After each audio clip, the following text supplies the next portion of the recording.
And I know I'm going to get questions right out of the gate about the extension.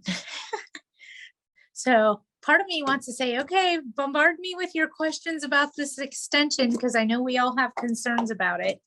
Basically, the state of California said, it's not beer, I promise, said that they needed 90 more days to help pay the landlords out that had rental applications in play, that they were just inundated with them.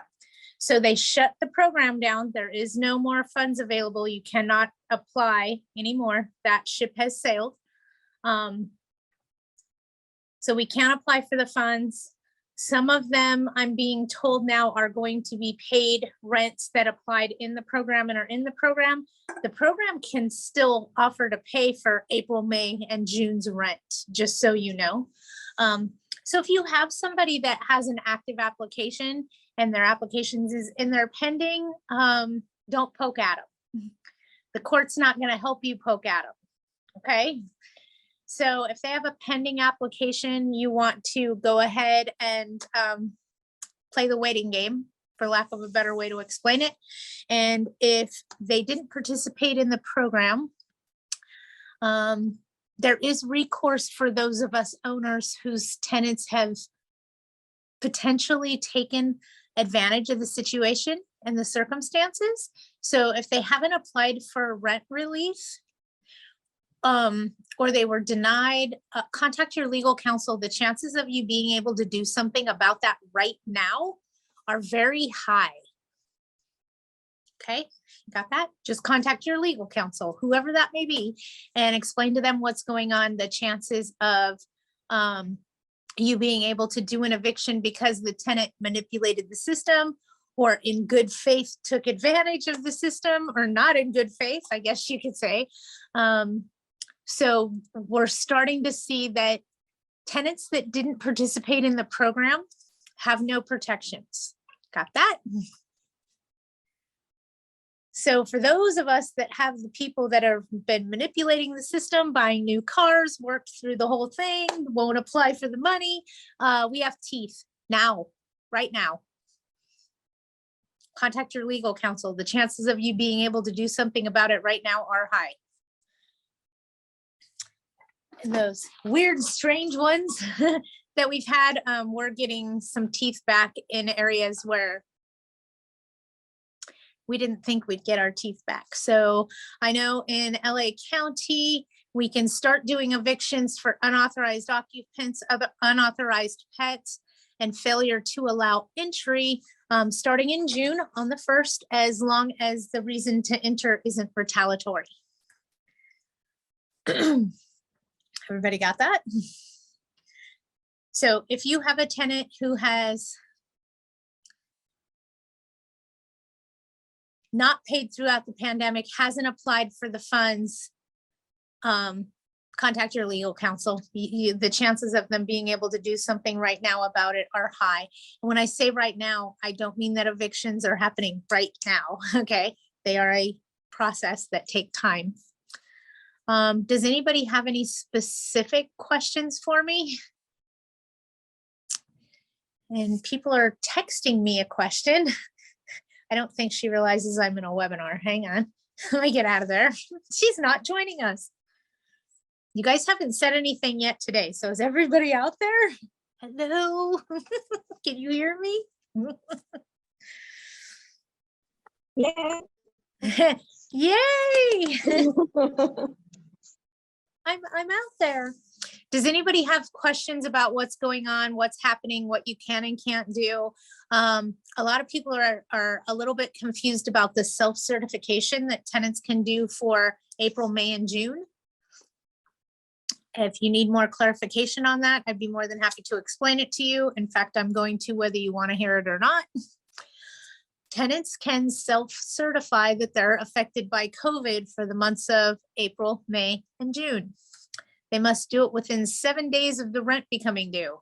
It doesn't say 7 days before, 7 days after. So the attorney says to err on the side of caution, okay? And go with 10 days after, because they They didn't specify business days, calendar days, yada, yada. So they're coming up with their own plans of actions. Several attorneys all kind of have the same idea. So it appears that they're all running after this. If we don't get control back, it's gonna burn, it's gonna sting, and it's gonna sting hard. Hi, Patty. Hi, Patty. Yes, Patty. Hi. I wanted to clarify for non-rent control. Can we raise up to 10% within 30 days? Above 10%, it has to be 90 days. You're correct, Anthony. If you are not in rent control and you're not under the statewide rent control, because California implemented statewide rent control. That's the Tenant Protection Act, also known as the TPA, AB 1482. It all flows the same direction. So we now have rent control across the whole state of California. It has to do with how many units you have on one tax bill and how you hold title, how old the property is, et cetera. It's got a lot of variations and moving parts there. But for the most part, we have rent control across the state. Yes, it is. We lost our 60-day notice to do rent increase. So anything over 10% would be on a 90-day notice. Please make sure that you understand that you should not raise rents. And yes, I said should. I don't speak in definite terms. That way I'm not giving you advice. You should not increase rents over 10% as we are in a state of emergency until the end of the year because of COVID. If you raise rents over 10% during a state of emergency and the tenant challenges you, you could be facing 6 months in jail, a $10,000 fine. That's California Penal Code 396 subparagraph B regarding price gouging in a state of emergency. So just so you guys all know, 10% is the absolute max. Since they passed this law 6 years ago, has it been 6 years already? Oh my, I think it has. It's been like 5 or 6 years since we got 396 subparagraph B. We've been in a state of emergency ever since that law was implemented, either due to fires, floods, earthquakes, diseases, mudslides, droughts. California, for some reason or another, is always in a state of emergency. So we haven't been able to really do rent increases for quite some time now, significant rent increases over 10%, just saying. Let me go back. Hi, Patty. I have tenants that haven't paid the month of April that we are waiting for rental assistance for the previous months in the Montebello and LA County. Can we start an eviction? Which notice would we give? Thank you. Okay, Gabby, pay attention. I can start an eviction, or your legal counsel can start an eviction, because I don't do evictions. I just work for a company that does. That's me trying to CYAP.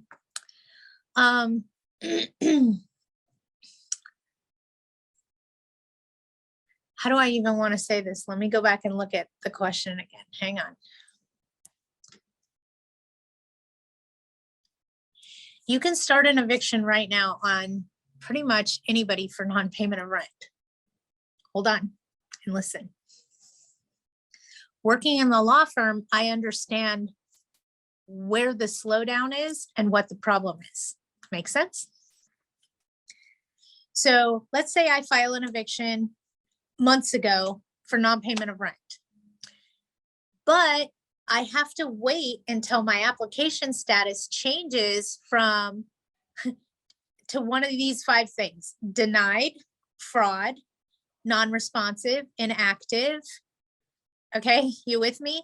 Once their application status changes to that, then your attorney can send that to the court. The court will then issue judgment on your behalf, but not until your application status reads one of those things: unresponsive, denied, funds exhausted, inactive. These are all titles of which we can get that judgment and the writ of possession. Okay.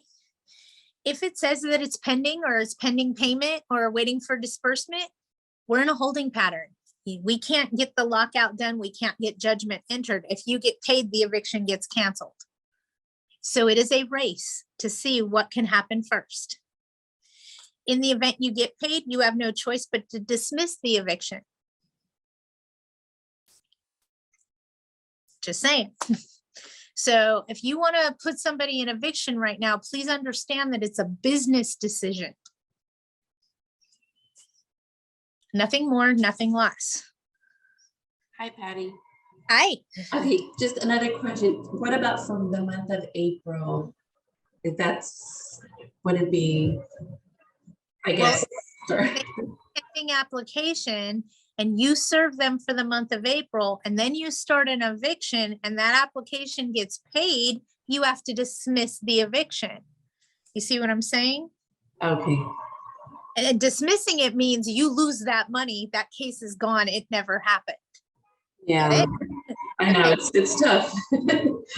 Because it's how much do I think my tenant is or isn't going to qualify is the variable there. And let's be realistic. How many of us actually know? Right. We don't get to our tenant for 2 years because they've avoided us. Let's be honest. So it's a risk both directions. You get where I'm coming from? Yeah. And do you know what notice we would give them, like for like a 3-day notice, or is it the 15-day notice? It's April. It's a 3-day notice and it has specific language in it. I have seen it. It basically says, and don't quote me to this and don't write this on your 3 days, okay? But it basically says any monies reflected on this notice doesn't waive any past due rents during the pandemic period. Okay. Okay. Thank So what it says is we may be asking for rents from April going forward, but anything that happened prior to April isn't waived because it's not on this notice. Right. Okay. Makes sense. So it pretty much doesn't waive anything, but it doesn't include those funds. If you have a tenant that isn't participating in the program, isn't paying you, by all means, the fat lady singing, can you hear her? It's time. Don't wait. We need to reboot, reload, and recapture our investment properties so that we can financially recover instead of drowned, for lack of a better way to explain it. And then let me look at some other questions because you guys have had a bunch coming in here, keeping me on point. I just received a violation for a tenant that brought 4 large pigs home. Pigs, P-I-G-S, pigs. Did I read that right, Val? And I could see you laughing at me right now. I have a story about a pig inside a residential house, okay? I got called from the neighbor saying that the neighbor's pig just ran through their fence. And I'm like, what do you mean?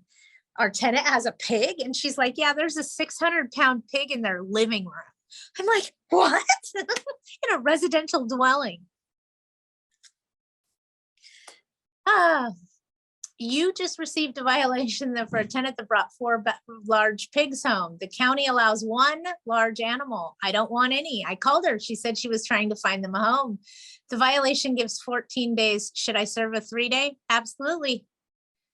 You want to serve her a 3-day curable breach of covenant to remove the animals based on the violation issued by animal control, and attach the violation to your notice.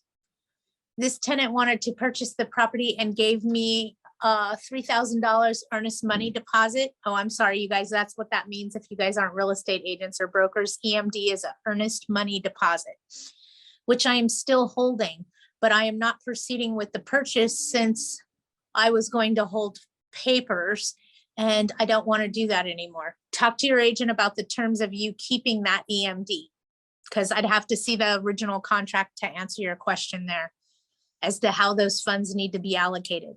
Or did escrow pay them out to you yet? Or did you even have an escrow?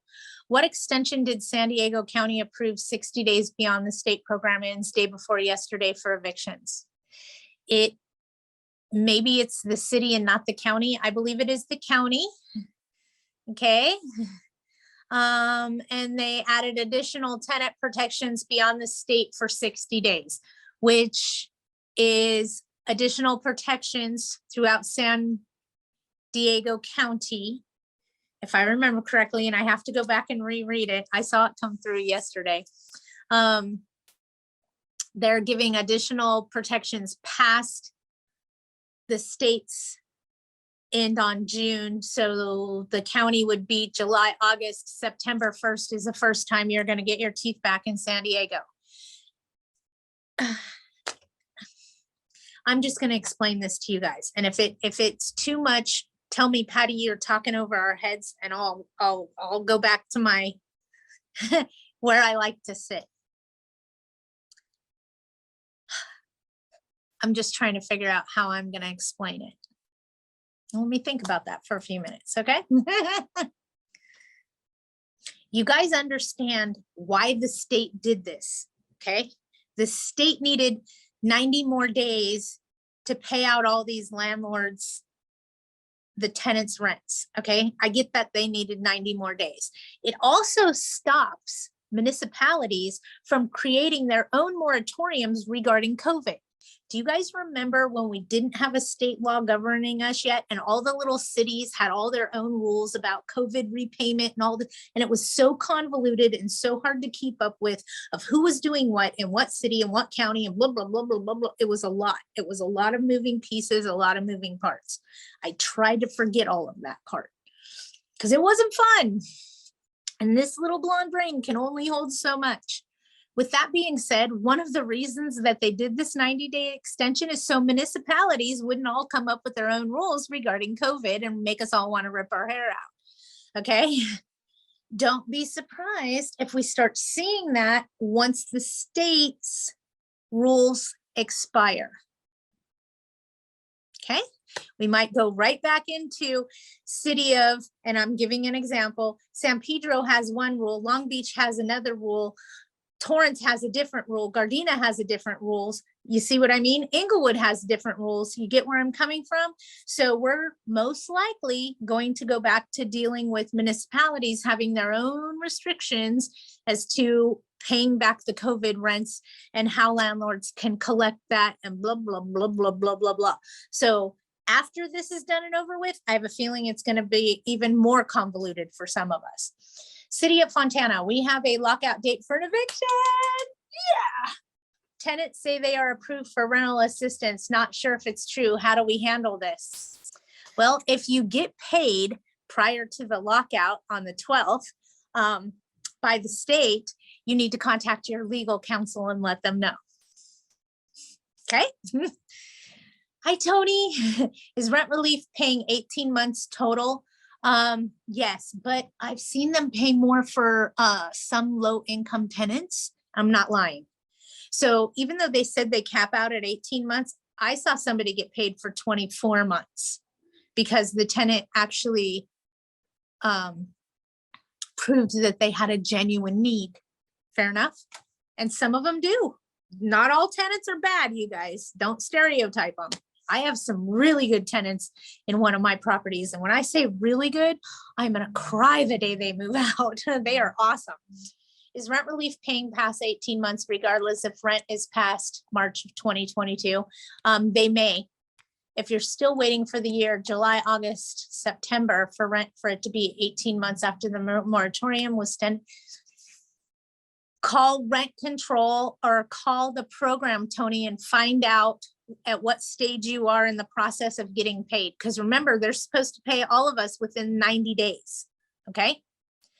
And if they say that the application was denied or your tenant doesn't qualify, you need to log on there, screenshot that where it says the status of the tenant's application and send that to your attorney yesterday. Don't wait for tomorrow. Okay. Because that is Willy Wonka's golden ticket to give you your house back in an eviction matter. Okay. All right, hold on. Tenant is now claiming hardship due to COVID and stopped paying the rent for February, March, and April.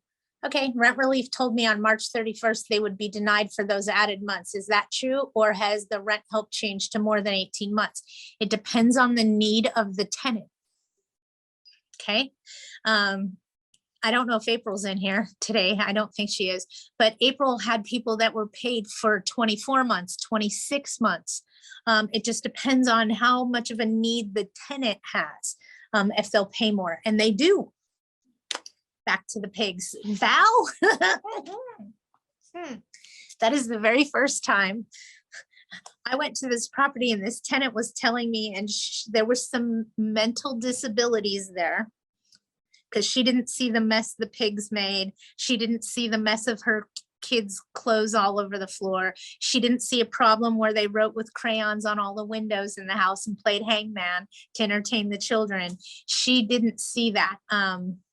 There was some kind of a disability there that didn't see the filth and things that were going on. But it's the first time a tenant ever told me that one property manager could come back to her property anytime, but I wasn't allowed to come back on her property because I wasn't very nice.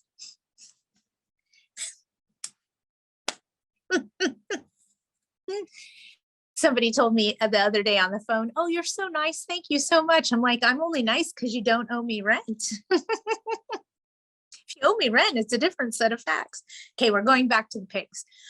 What if they don't get rid of the pigs? I don't want to evict, but wonder what the county will do in 14 days. Will they pick up the pigs or just fine me, the owner? They're going to fine you, the owner. They can't take those pigs away unless they have a writ of execution issued by the sheriff's department. Notice I didn't say a writ of possession. A writ of execution tells the sheriff they have to do something. Okay. The pigs ate the neighbor's cat. Pigs ate a neighbor's cat?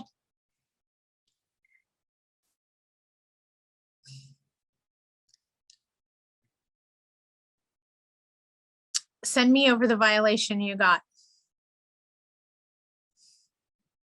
The pigs ate the neighbor's cat. I'm finding that a little hard to believe. Well, no, let me take that back. I watched a movie once where that's how they disposed of the bodies. I'm kidding. I know some tenants that you could feed those pigs to. I said that backwards, but you could feed some tenants to those pigs. Send me over the notification from the city.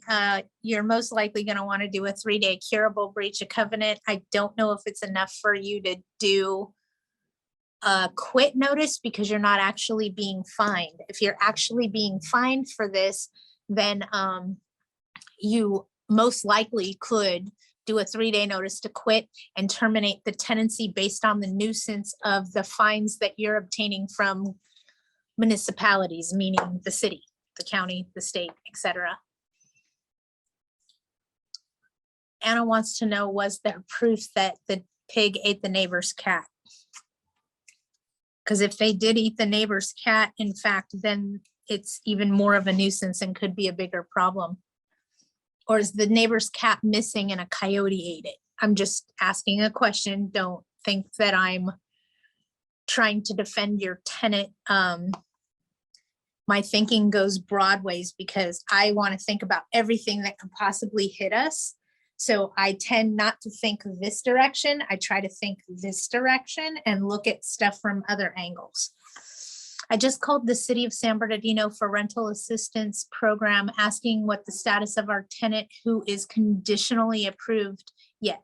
The city has not issued payment. The program said there are no funds left. Can we start an eviction based on this reason?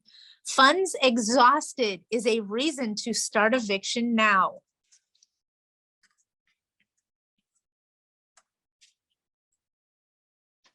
Got it?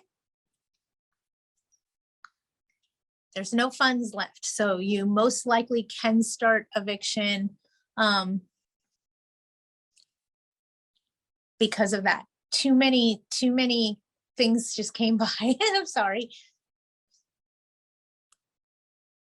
The pig did indeed eat the cat. Wow. The neighbor called the county and therefore I got the violation. I understand now. That's how you found out there were pigs in the property.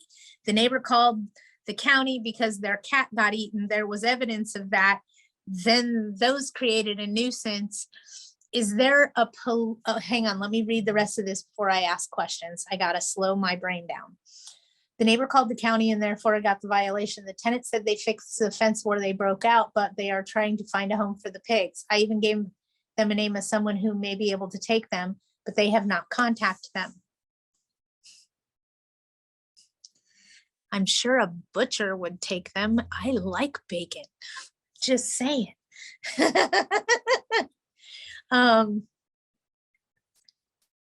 You may have enough teeth to evict them because they ate the tenant's cat. And I'm not trying to be a jerk, I'm thinking. Does animal control have a report on the deceased cat? Because if there's also a report regarding the cat that passed away, you may have more teeth than I think you do. How do you find out if the funds are exhausted? It will tell you on application status, it will say funds exhausted, or they'll send you a letter, or a lot of people are calling and finding out that information. I need something in writing to prove it. So tell them to change their status on the portal. That's what we do usually, is we log on to your housing is key, or you log on to housing is key, and you screenshot the screen and email it to your legal counsel. That's what they need to see, is what their status is. Does it say non-responsive, inactive, funds exhausted, denied, or fraud? One of those reasons means you're holding the golden ticket to give you your house back. Contact your legal counsel and see if you can start an eviction now that you have that information.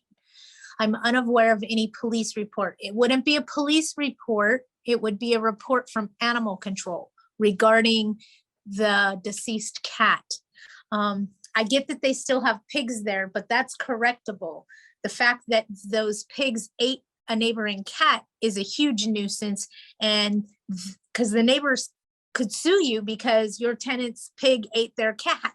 I know that sounds convoluted, but they could. You own the property. So that has teeth in itself. Does that make sense to you? So I'd find out from animal control, not necessarily the police, about a police report. Animal control usually makes a report as well when they have an issue like that. So if animal control made a report, get your hands on that report. That may be the teeth that you have to go after them. Okay. I hope that helped. I'm trying, you guys. I'm trying. Okay, anybody else have any more questions? Otherwise, I have some other things I want to talk about. Patty, please, can you briefly summarize and cannot do for the next 3 months? For example, rent increase and blah, blah, blah. Yes. You broke up. Ask your question again. I said, would you please briefly say what you cannot do for the next 3 months in city of San Bernardino? Example, rent increase or unauthorized occupant, things like that, please, just to be clear. Unauthorized occupants, unauthorized pets, failure to allow entry. We don't have the same restrictions they do in LA County. So if you have unauthorized occupants, unauthorized pets, or failure to allow entry going on right now in a county other than Los Angeles, contact your legal counsel. Okay, rent increase 8.6%. What about that? Is it a multifamily dwelling or a single family residence? No, there are many units there. Many units there, then you're governed by statewide rent control 8.6%. Okay, thank you. We do not have a rent freeze in neighboring counties that I'm aware of. Okay, thank you. No problem. And I saw somebody else typed a question. Let me go back and see it. Val. Val says she'll share the bacon, but so let me explain my story and I'll tell you why that's so funny. When I had the pig come through the fence, and this is really happened. the tenant the following month, and it was literally a week before rent was due, told me, I said, you didn't pay your rent. And she said, well, I can't pay my rent, not this month. And I said, okay, well, here's a 3-day notice for not paying your rent. And she goes, no, no, no, no, no. This doesn't work this way. You made me get rid of my pet pig, and I had to pay a lot of money to rent a trailer and take it to a sanctuary and pay them to take it. Really? Because if you would have took it to a butcher, you would have got paid. So that's why I wasn't allowed on the property anymore, because that's what came out of my mouth. You couldn't pay the rent. You should have taken it to a butcher. You would have made money. Yes, I ended up evicting them. Ironically enough, for non-payment of rent. Not the pig. She got rid of the pig.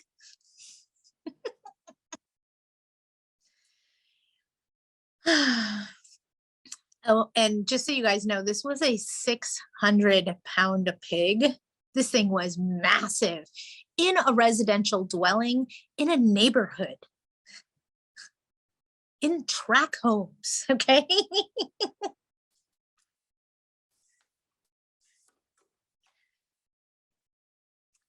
Never know what's going to happen in property management.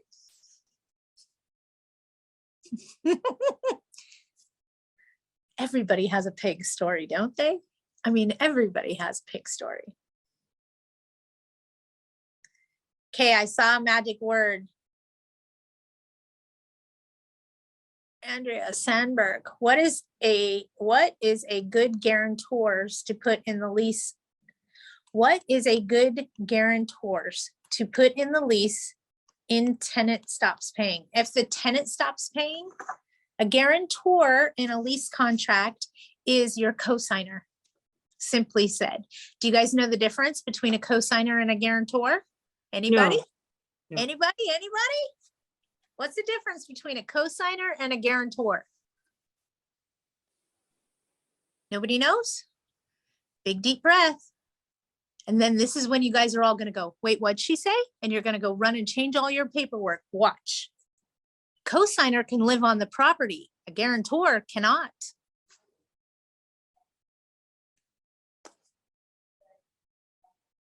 Dead silence. I love it.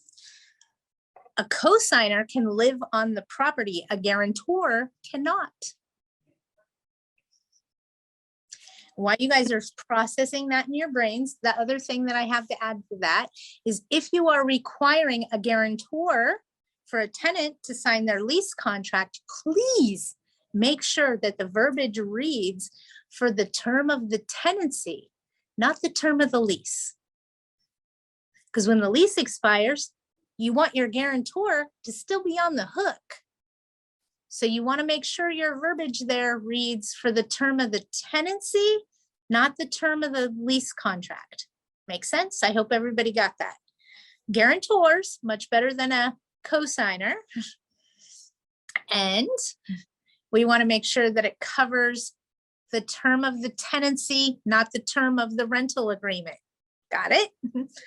Patty, if after 1 year it goes to month, theoretically, the lease continues, but this time month to month. So is he off the hook or not? He's off the hook if it's for the term of the lease. If it's for the term of the tenancy and they still live there and the lease is over and now it's on a month to month, it's for as long as those tenants live there. Well said, thank you. I've also learned that when the tenant comes to you, and I've learned this, how do I say this? You know how some things go hand in hand in property management? Example, if the tenant asks for additional trash cans, they usually have unauthorized occupants. If you're looking for something that's has a bad smell, chances are you're hunting for something that's died, whether it be human or whether it be a critter in the wall. Okay. There's some things that just go hand in hand together. Okay. And when we're dealing with property management, we see things that tip us off and make us go, Oh, they go hand in hand together. They go hand to hand together. So things to think about and take into consideration is sometimes things just go hand in hand together and they kind of light us up of, oh, this is what's going on there. We know when you've been doing this every day and you manage investment property and something starts to go cattywampus, you usually know exactly what it is. Sometimes it's also hard for us as property managers that manage investment property for landlords. It becomes extremely difficult for us every once in a while. We get caught up in whatever, how it's presented to us, and we need somebody else to step in and go, this, you need to be more assertive. Handle this way. You need to get control of this. They are steamrolling you. So don't ever be afraid to ask somebody else their opinion that's in the industry. Ask them what they think and get their insight. That's one of the reasons why I'm here, you guys, is so that we can all collaborate together and come up with the best process and procedure. Okay, I saw another question. I hope that answered your question. Who finds the guarantor? That's on the tenant. So if you say something like this, oh, I'm so sorry. Unfortunately, you don't meet our criteria and we'd require a guarantor for you to live here. You want to have specific criteria in on your criteria, if you will, that says if this property requires a guarantor, the guarantor must make 7 times the amount of the rent monthly or 5 times the amount of the rent monthly and have a FICO score of 700 or higher and meet all the additional criteria. The reason being is if they're supporting 2 households, we want them to have, we're holding them to a higher standard. So they have to have excessive qualifications because they're supporting those 2 households, not only theirs, but also the one that you're about to rent. Okay. And then let me see, I saw more questions. If you write an exception on the lease that the cosigner will not reside on the property and the cosigner signs the agreement, is that enforceable? No. A cosigner has the right to live on the premises. And just because you put it in your lease doesn't make it legal. So everybody get rid of the word cosigner and adopt the word guarantor. Okay. Is it illegal not to accept either one? You say, I don't accept cosigner or guarantor. Is that something illegal about that? Is this you, David? Yes. The answer to that question is not at this time. Elaborate, please. It's California. The laws change when the wind blows, but for the time being, we do not have to allow guarantors or cosigners.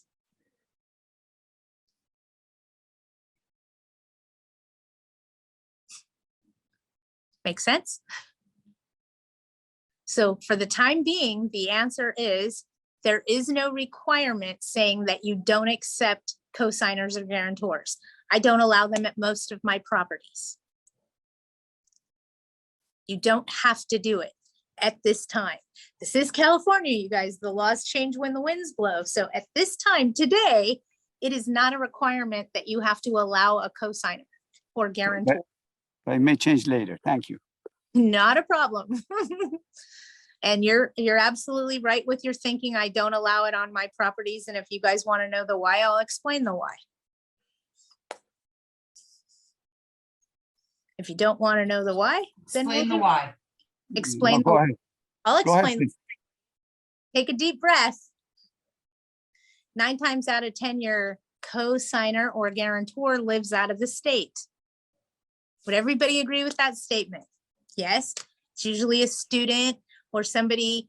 9 times out of 10, your guarantor lives outside of the state. Landlord-tenant debt does not cross state lines. So even if I want to evict and I can evict, I can't go after the guarantor for the money if they live out of the state. That come full circle for everybody? That's why I don't allow them. I hope this makes sense. What other ways do landlords have to cover rent that tenants are not paying? Ask Like- them to hold the targets at the local shooting range, but it's not legal. I love your questions and I love your painting behind you. Thank you. So other ways, there are other programs out there available. The COVID-19 rent relief through Housing is Key is now offering mortgage relief to landlords as well. We do have Assembly bill. No, it's a Senate bill. And I want to say it's 847. I didn't bring my notes in here. You guys don't quote me to that number, okay? But there's an Assembly bill out there that is this close to passing. And if it does, it would give landlords the right to apply for government funds that the tenants don't have to apply for. In other words, if the tenant lied in their other application and they were denied, or there's fraud, or they refuse to participate in the program and they're holding your residential dwelling hostage against you, that is most likely going to pass. If it does, that would reimburse landlords for the money that they're out right now. And I want to say that's Assembly bill. No, it's a Senate bill. It's Senate Bill 847, but again, please don't quote me to that. I don't have it in front of me. We're dealing with blonde brain and it's not a law that passed. I usually keep those numbers memorized and I don't focus on the ones that aren't law yet because there's thousands of them, folks. In case you didn't know, there's thousands of them. So I try not to retain the bill until it passes, because that's when it matters. And I shouldn't say that's when it matters, because it does matter at election time when we're going out there to vote. So as it gets closer to election time, I will tell you what the majority is suggesting for certain Assembly bills and Senate bills and the why behind them. But until we have a foot in the pond, we really don't have a say so. So I try not to focus on the stuff I can't control and focus on the stuff that I can. It's just a simple way for this blonde to help you guys to the best of my ability. You can drop off your bad tenants to my tenants' pigs. I love you, Val. I love you, Val. Let's all feed our bad non-paying tenants, or the ones that are holding our properties hostage, to Val's tenants' pigs that are there illegally. We all have our moments, right? All right, anybody have anything else for me? Patty, I had a message in there. Did you get it? I probably missed it. Who am I speaking to? Arlene. Arlene, what's your question? In Ventura County, single family residence, person on the lease has her boyfriend and his adult children move in. Now he's paying the landlord directly. Is he now a resident, or can she have him evicted? If she accepted rent from this unauthorized occupant, they became the tenant when they accepted rent from them. Mm-hmm. Yeah. Okay. So anyway around it, if they stop accepting, does that change it or no? Then it's discriminatory. Mm-hmm. Okay. Get how that worked? If you ever take rent from somebody, you want them to sign that they have no interest in the property. They're simply paying rent as a mutual third party on behalf of your tenant and have no interest in the property. Then you can take the rent from them. But each time you take the rent from them, they need to fill out that letter or sign that letter. Mm. Okay. Thank you so much. Maybe Yeah, that's what I thought. Okay. Thank you. at this point, I would serve them with a 3-day curable breach of covenant to notify you of the names and identities of the people that are residing in your property. Okay. Yeah, but lives there as the landlord. Just Okay. and he has really good credit. We want to make sure we hold him accountable if they skip on you. So we want name. See how that worked? Mhm. Okay. Okay. All right. Thanks. No problem. Anytime. And you guys, please don't forget, if something weird happens to you or something weird's going on, you guys can always call me. Is there any set up time required to provide an addendum to a new residence? I've been dragging my feet for a few months. If you're going to allow them as a tenant, just there's nothing that says that. The quicker you get it in writing that they're also financially responsible, if something were to fall through the cracks, then at least you have teeth in more than one person. I hope that makes sense.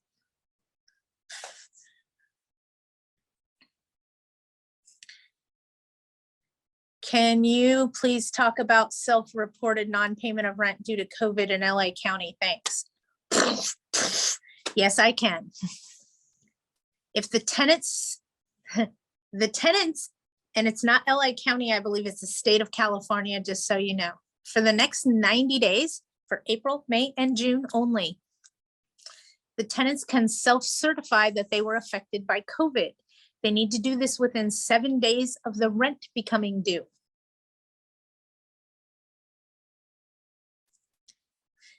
It doesn't say 7 days delinquent, 7 days before. There's a lot of moving pieces that are written very vaguely. It doesn't say business days. It doesn't say calendar days. There's no specific there. So after several attorneys look at this, they pretty much all say the same thing. And by all means, listen to yours. Don't listen to me. I'm not an attorney. But what they're saying makes sense. Basically, it's wait till the 10th of the month to serve the 3-day notice, because then they can't self-certify, is what they're saying in simple English. And I've heard quite a few of them speak of it in different vocabulary, but it means the same thing. If they can't they have to self-certify within the first 7 days. Didn't say if it was business days or calendar days. So they're saying if you wait till about the 10th of the month, and if you look at the calendars for the next 3 months, they're right. It's about the 10th of the month would probably be fine. So with that being said, that is what a lot of legal counsel is suggesting, to wait to serve the 3-day notice. And I'm going to be extremely honest with you. It cannot be verbal. It has to be in writing. So an email, a text, a snail mail letter, basically they don't owe the money for that rent, or it adds on to the COVID rental debt. There you go. That's how I wanted to say that. I don't want to say they don't owe it, because they absolutely owe it, but it goes on to the COVID rental debt. And let's be honest, I think that the attorneys that are giving you this advice, they're sick of this too.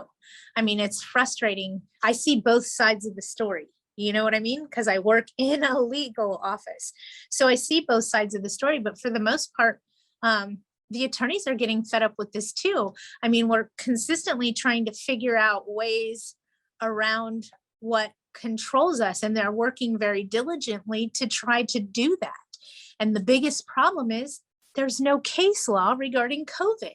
So everything's up for argument, everything's up to an opinion, everything's up to litigation, until somebody takes this all the way to the Supreme Court and goes all the way through a case law case. We're not going to have any case law. You know, the majority of these evictions go through the process until you guys can come to a settlement agreement. They're ending in settlement agreement. Okay. It's the nicest way I could explain it. We just don't have any case law yet. So everything's easily argued.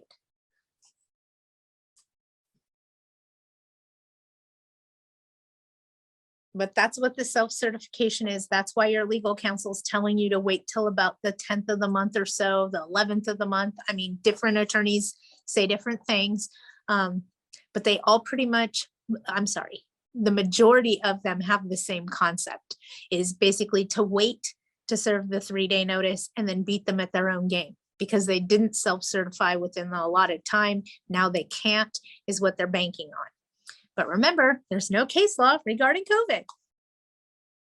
And the reason I keep saying that is we don't know if a judge is going to say, oh, did you need to self-certify now? Here's a piece of paper and a pen. You want to write that out? I mean, we don't know. We don't know.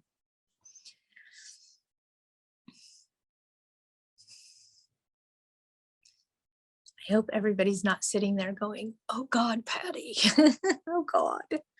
Okay, Gabby, let's see what you're asking me. If they applied for rent relief previously, we still have to wait.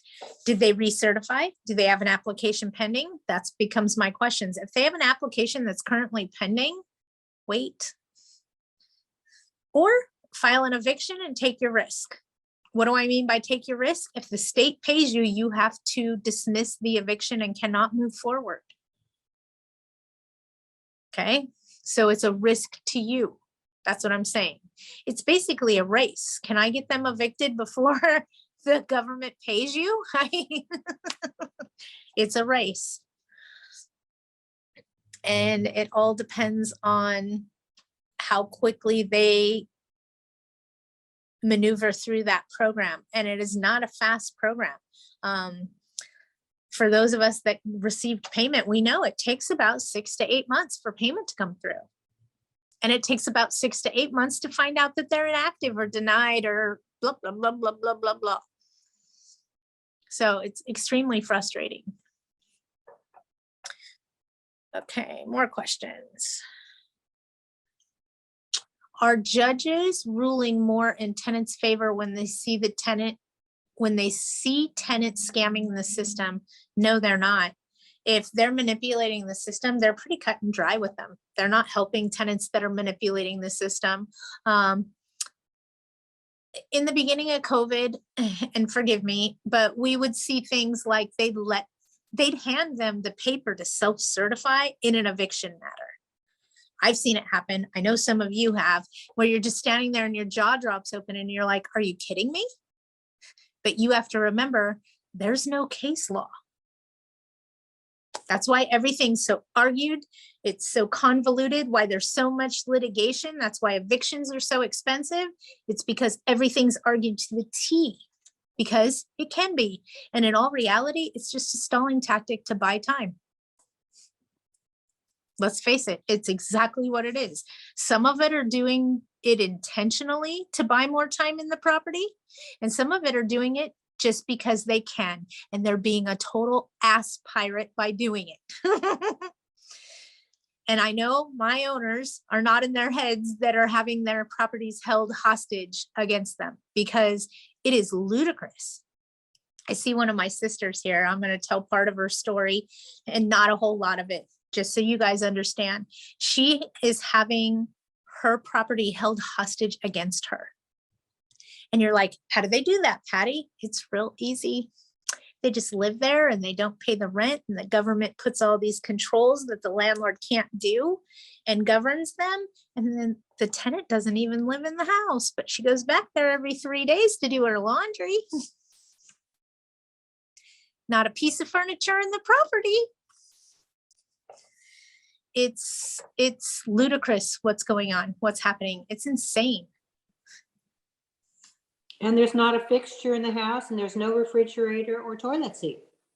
And no shower head or vents either. Thank you for discussing this. I appreciate it.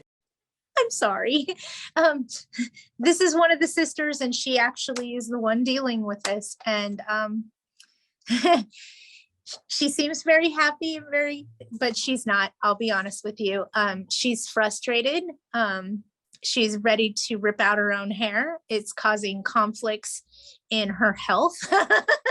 I love you.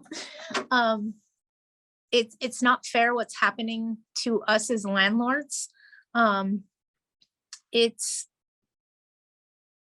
ludicrous. And until somebody sues somebody at the Supreme Court level, we're not going to get any case law. And I'm not encouraging you guys to go start a case law case, because you're looking at $200,000, $250,000. I always ask people, Hey, GoFundMe account. it's not a bad idea to start a GoFundMe and have all the landlords get involved and just go do it. Hey, it's not a bad idea. I do not want any part of that, though, but it's not a bad idea. I donate, just so you guys all know, I would donate. I'd donate at least $1,000, right? And the worst part of this is the people that are truly and genuinely being affected by the manipulation of the government's system. don't have the funds and the teeth to go after them and make this case law because they're bleeding out of their nose because of what's happening to them. So their voice is the least likely to be heard because they're financially bleeding, trying to hold on to that investment property. They can't spend the money to help fight it. So for those landlords, that's where I say that's where we need to come together as a team. We got to come together and we got to help them. Even if we can only donate $10 to the PAC to help these people, please, I beg you do it, because if it was happening to you, you would expect your teammates to step in and help, not right? I mean, I get it. I'm in, I get it. But a GoFundMe isn't a bad idea. We can't give a 3-day notice to the tenant until June 30th. At the same time, stability program requires to attach the document that the tenant is delinquent. Should we not write the 3-day notice? Could you clarify? I'm assuming that you're talking about LA City. And from what I'm understanding, if the tenant isn't in a program, you can do a notice and start an eviction, because if they didn't participate in the program, they have no protection. Got it? So if this person manipulated the system, and we all know what I'm talking about, they didn't pay, okay? They didn't pay and they manipulated the system to not pay, and they bought a car and they this and they that, and now they're just hiding under this umbrella of protection. They're not protected if they didn't participate in the program. So remember your application status. Remember all this. Talk to your attorney. A lot of them, even though the city says, oh, you can't do this and you can't do that. No, state law says we can't be taken advantage of anymore. Game over. So call your attorney. Call your attorney, call your attorney, call your attorney, call your attorney. You may have more teeth than you think you do. And the only way to find that out is to call your attorney. Okay? Because they're not, if they don't participate, they are not protected, period, end of report. So remember when I told you guys, if it says denied or fraudulent on the tenant's application status, you most likely can do an eviction right now. That is where you're going to find that out, is on their application status, and then call your legal counsel. Okay, anybody have anything else for me? And did I answer everybody's questions? Plenty of companies will buy and lowball properties, warts and all. Yep.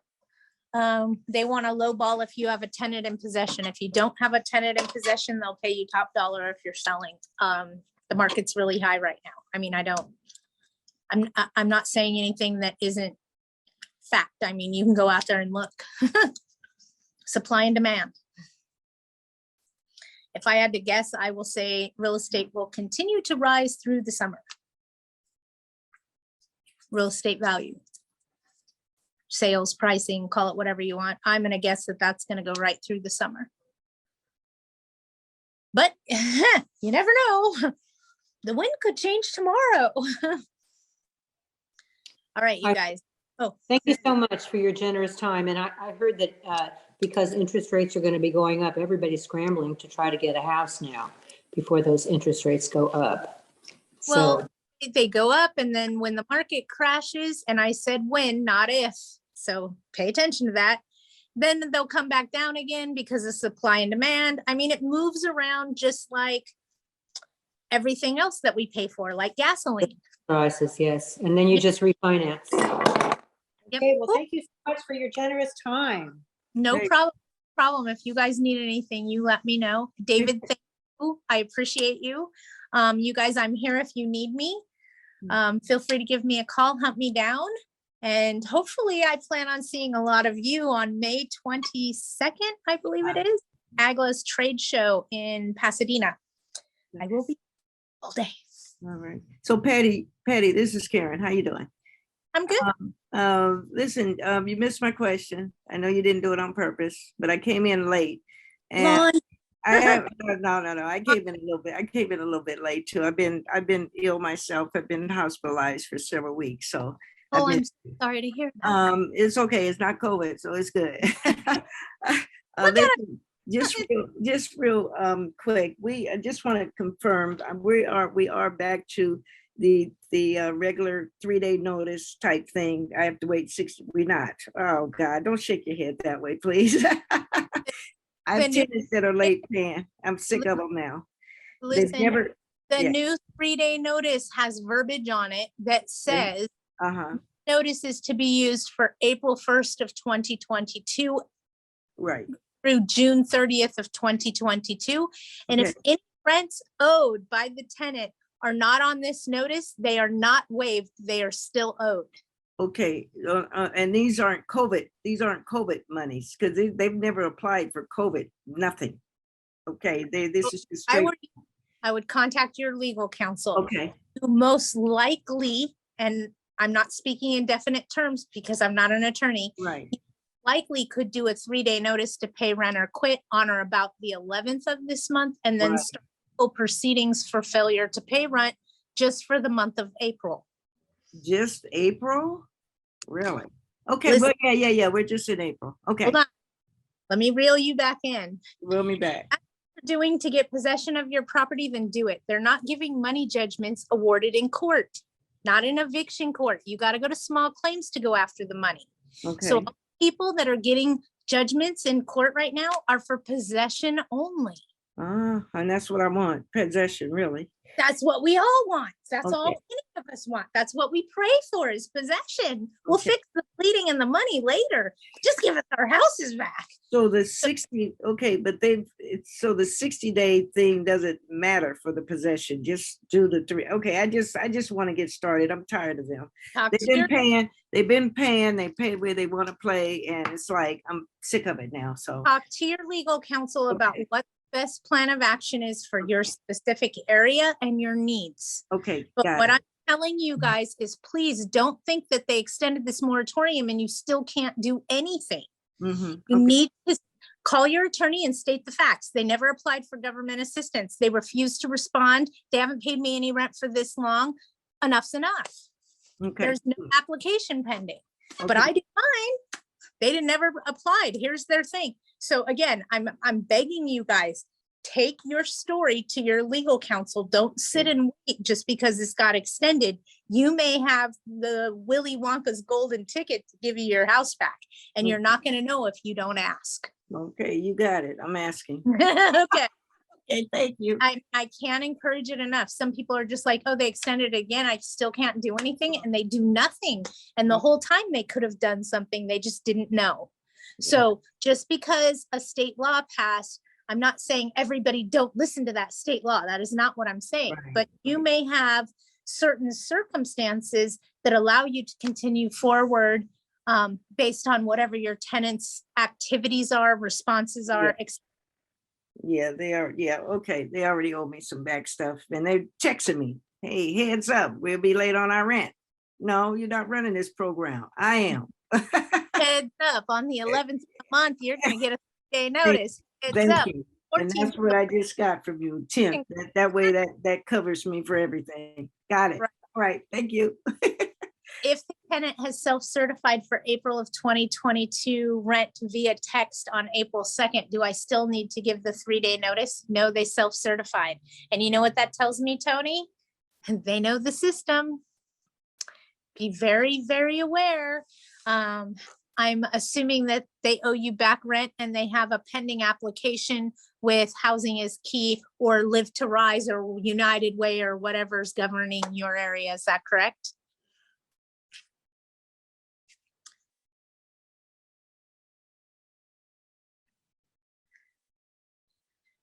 They work with BASTA, yes, with housing.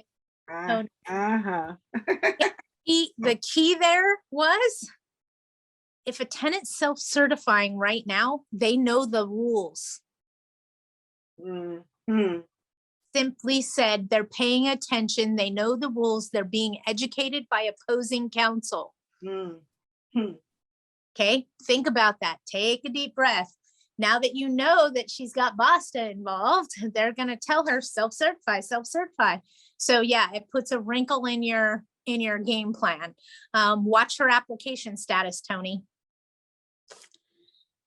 Mm. Hold on. They're asking for 22 months of rent relief. They can, and they may get it. If they are income qualified and low income, they could get it. So don't think that it's just going to cap out at 18 months. Yeah, that's what they said, but I've seen people be paid for more than that. If they have a genuine need and they're genuinely affected by this pandemic and they're having a rough time, then that most likely could be the case that they're going to pay more than 18 months. They could. I'm not saying they won't. Keep watching your application status. And if that application status changes to denied, funds exhausted, fraud, non-responsive, or inactive, contact your legal counsel yesterday. Screenshot that, okay? That is golden.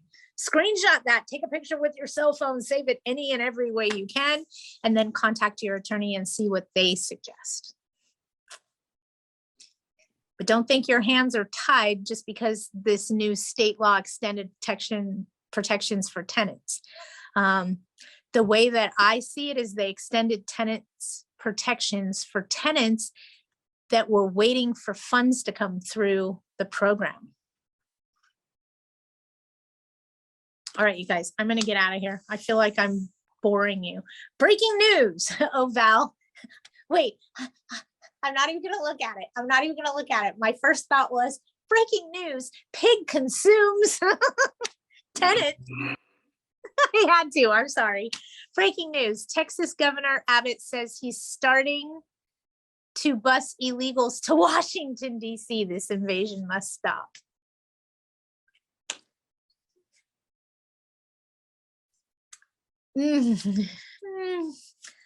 As long as they pay their rent, and pretty soon we're not going to be able to ask if they're legal or not, right, on the application? You can't ask if they're legal now. Immigrational status is a protected class in the state of California.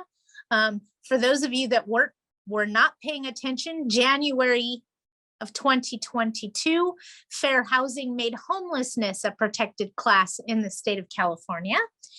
And that makes so much sense to me now that I think about it, because as the state continues to open and protections for tenants continue to diminish, we're getting our teeth back. And as landlords, we've had enough, and we are going to evict who's in possession of our property because we've had enough of the bureaucracy and BS that comes with this whole pandemic. And we're going to make half the state of California homeless. And that might be why they made them a protected class, just saying. Well, they need to develop a program, not just make the landlords responsible for the homeless. The nation has a program. It's ship them to California. I had an idea. It was to take our abandoned shopping malls and convert them into homeless encampments, because it is an arrestable offense. But let's face it, some of these people just need a little bit of help. Maybe they have some mental issues that need to be dealt with. Maybe they have financial hardship. If we think about the inside of a shopping mall, you could take the eatery and make that the kitchen or the cafeteria area. You could take a anchor store like Montgomery Ward's, for those of you that know what that is, because it's old school. And you could make a rehabilitation center in just the Montgomery wards for the drugs and issues, and for the mental health people help. You could make them in Sears building, and then in all the little stores in between, you could put families in those stores and they'd have a place to live. I know how many business owners that would fund this just to get them off their streets and out of their dumpsters. I know how many normal citizens would help fund this to get them off of their freeway off ramps and out of their front yard, and keep them from showering in their dog washing systems. I mean, let's be realistic here. And then I have an and then And then I want to send the bill back to the state that shipped their butts here in the first place for $1.2 million for rehabilitating their resident they shipped out here. Yes, I've thought about this, folks. I have an answer for it. I just wish someone would listen. We're It may- voting for you. Whatever office you run for, we'll vote for you. It just makes sense. The buildings are already there. They're deteriorating and dilapidating because the people that own them can't put another mall there. They're disappearing. It makes sense. It's a huge space. It could easily be converted. I mean, it just makes sense. They're everywhere, you guys. Abandoned shopping malls are everywhere. If we made those homeless encampments, I'm telling you, I know people that would pay even $10 a month would help facilitate that, right? And it would keep them out of your dumpsters and off of your property. I remember one day I went to go teach a in-live person class at AGLA at the Apartment Association of Greater Los Angeles, which is smack dab in the middle of Koreatown, downtown LA. So as I'm pulling in, I noticed they have a row of tents on their lawn. I'm like, what is this? That's the city's property. You know, we had to get them out here again. Like, are you kidding me? And then I started driving around and I realized how bad of a problem it was. And now, since COVID has happened and our borders have been opened, I see how much of a problem it is everywhere. Now I see homeless encampment areas in cities where we didn't see that kind of thing. I mean, we're seeing homeless encampment areas. Like, I'll give you guys an example that you guys can all relate to, MacArthur Park. I mean, it is tent city, right? In that area. We have that in the high desert area of Victorville now. We have that in the beach cities now. We have that everywhere. It is a problem.